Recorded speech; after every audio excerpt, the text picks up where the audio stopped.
খুলনায় মিছিলে অংশ নেওয়া আওয়ামী লীগ ছাত্রলীগের ২৫ জন আটক, এ তথ্য জানিয়েছে পুলিশ। খুলনায় আওয়ামী লীগের মিছিলে অংশ নেওয়া ২৫ জনকে আটকের কথা জানিয়েছে খুলনা মেট্রোপলিটন পুলিশ, কেএমপি। আজ রোববার দুপুর ১২টা থেকে রাত ৯টা পর্যন্ত নগরের বিভিন্ন জায়গায় অভিযান চালিয়ে তাদের আটক করা হয়।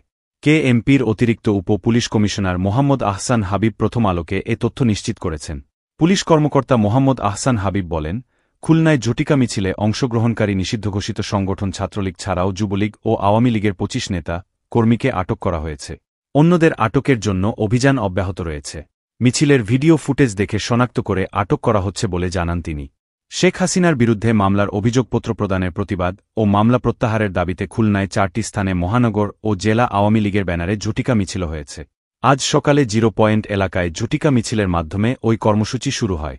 পরে দুপুরের মধ্যে সোনাডাঙ্গা থানা এলাকার মজিদ সরণি, বয়রা এলাকার মহিলা কলেজ সড়ক ও দৌলতপুরে ঝটিকা মিছিলের খবর পাওয়া যায়। এর মধ্যে সকালের দিকে আবার মিছিলের পর জেলা প্রশাসক বরাবর একটি স্মারকলিপি দেওয়ার দাবি করেছেন দলটির নেতারা। যদিও জেলা প্রশাসক স্মারকলিপি পাওয়ার বিষয়টি অস্বীকার করেছেন।